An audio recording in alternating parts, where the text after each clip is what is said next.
Today I'm back at the humble little Skyblock base. In the first video, I transformed the small dirt island I started with into the base you see here. I outfitted the base with a manual tree farm, a semi-automatic hostile mob grinder, and a double cobblestone generator. Then, in episode 2, I made a manual snow farm using snow golems. I created a small platform for farming nether trees, I built the snowflake gold farm, and finally, I captured some piglins to barter with. Today, I'd like to clear 4 more major Skyblock landmarks. In this video, I would like to accomplish the following 4 goals. First, I want to build a Nether Fortress Mob Farm. Then, I need to catch and cure at least 2 zombie villagers. 3, I want to breed those villagers and trade them for diamond tools. And finally, I want to use 6 of those villagers to create a fully automatic iron golem farm. Obviously, that's a lot to get done today, so let's jump right in. To make a fortress mob farm, the first thing you need to do is find a fortress. Now, I'm in Skyblock, so my entire nether is a void. However, this map was originally a normal Minecraft world, so there still technically is a nether fortress inside this void. If I go to the location of where a nether fortress used to be, I can place down nether brick and still get nether fortress mobs to spawn. I already knew the coordinates of a nether fortress ahead of time, so all I had to do was bridge out to that location.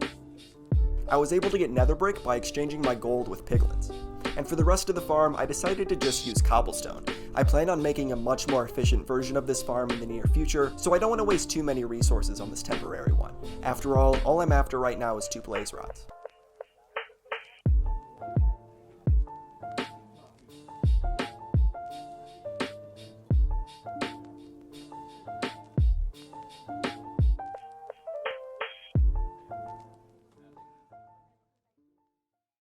Once I got the blaze rods, I turned them into a brewing stand, and I started working on weakness potions. Now that I'm fully equipped with golden apples and weakness potions, it's time to start hunting for zombie villagers. Typically, I keep campfires in the bottom of my hostile mob farm to automatically kill the mobs for me. But since the goal here is to get a zombie out alive, I break those campfires and turn it back into a manual mob farm. From there, it was pretty much a waiting game. I kept killing mobs, waiting for a zombie villager to fall.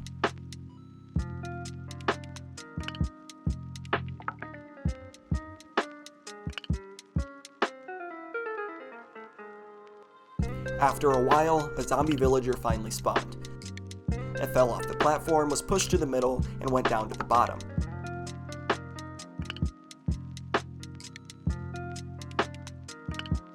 Before I even noticed the first one, a second one had already spawned and made its way down as well. I used a boat to pull the zombies out of the killing chamber. Once I got both trapped, I rushed over to my chest to grab a water bucket so that I could flood them both off the platform. Luckily, the mob farm above us protected us from any skylight, so I didn't need to worry about the zombie villagers burning.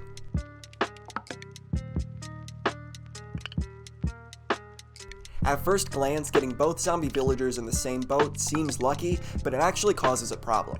You see, the time it takes to cure a villager is very inconsistent. That means even if I gave each zombie the golden apple at the exact same time, they would be cured at different times, meaning at some point I would end up with 1 villager and 1 zombie, at which point the zombie would reinfect the villager and I'd be back at square one.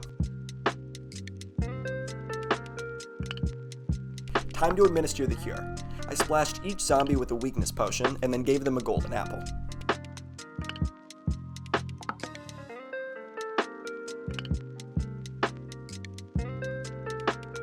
Once they start shaking, you know it's working and I just have to wait around.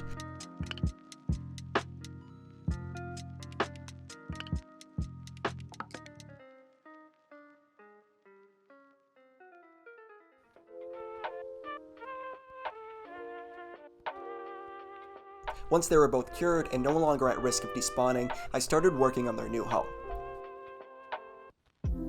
It's gonna be real cheap and ugly right now because I plan on making a really nice home for them later on.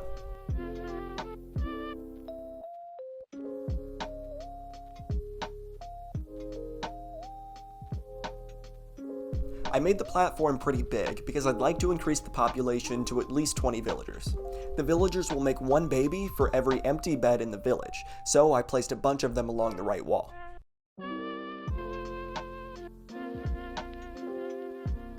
I drove both villagers over in their boats and welcomed them to their new home. It's not very cozy, but hey, it's better than being a zombie.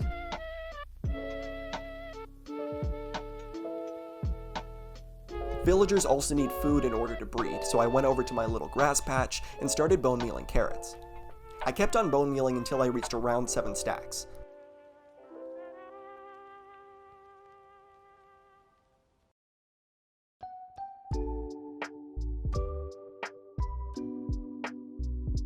I went back over to the village and gave the villagers the carrots. They started to breed almost immediately, which means it's time to trade. I made my first 2 villagers into a cleric and a toolsmith. The cleric will buy rotten flesh, which I have in abundance because of my hostile mob farm and my gold farm. This will give me access to a pretty respectable amount of emeralds. I'm going to use the emeralds I get from the cleric to buy several things, but mainly I want to buy tools from the toolsmith. Once you gain access to their highest level trades, they can offer you things like diamond pickaxes, diamond shovels, and diamond axes. Since this is the only way to get diamond tools in Skyblock, me and this toolsmith are going to be friends for a while. I'll probably eventually get a weaponsmith and an armorsmith as well, that way I can get a diamond sword and diamond armor, but I'm honestly not super worried about that right now. Along with the tools, there's a whole bunch of other stuff that I'm going to be able to get through villager trading that I would not have been able to get otherwise. By trading with the cleric, I can get essential resources like redstone and lapis. And if I can get some mason villagers, which shouldn't be too difficult, I can gain access to things like terracotta, nether quartz, and even bricks. As you can see, this village has started spawning iron golems. As they spawn, I've been killing them off to get a few iron ingots here and there, but it's a very slow system and a very manual system. If I want to get anywhere in this world, I'm going to need something much more automatic.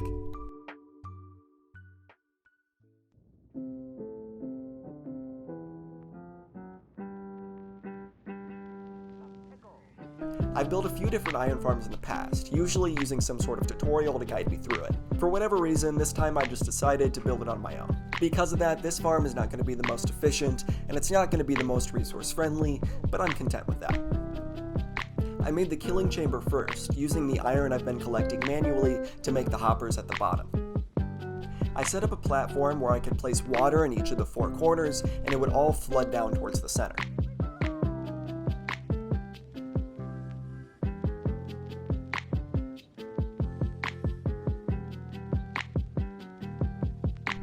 Above this platform, there are going to be 3 structures, 2 for holding villagers and 1 for holding a zombie.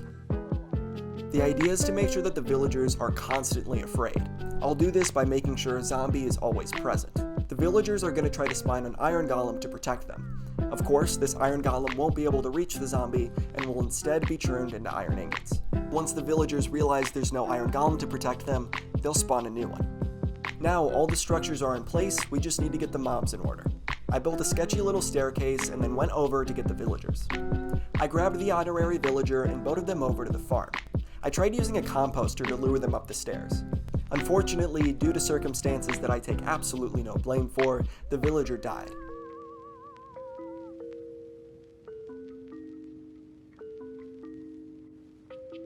I added guardrails to avoid future incidences.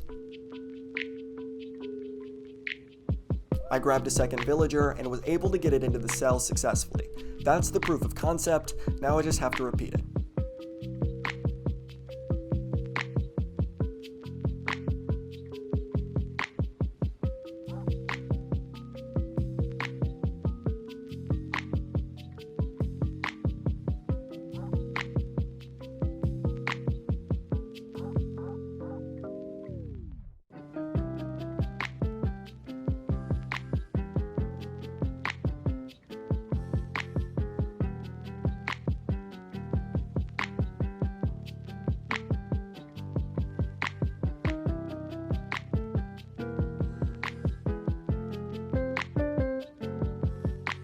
With all the villagers in their place, I tore down the staircase, only to put it right back up the moment I realized I still need a zombie.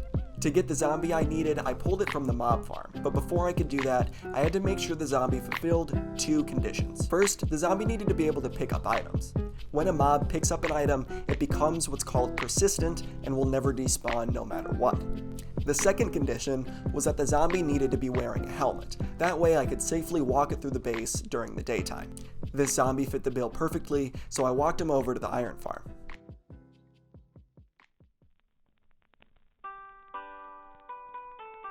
Once I got the zombie in, an iron golem spawned almost immediately, so I set up the water to flush it down to the bottom. The campfire killed the golem, meaning this farm is in perfect working condition.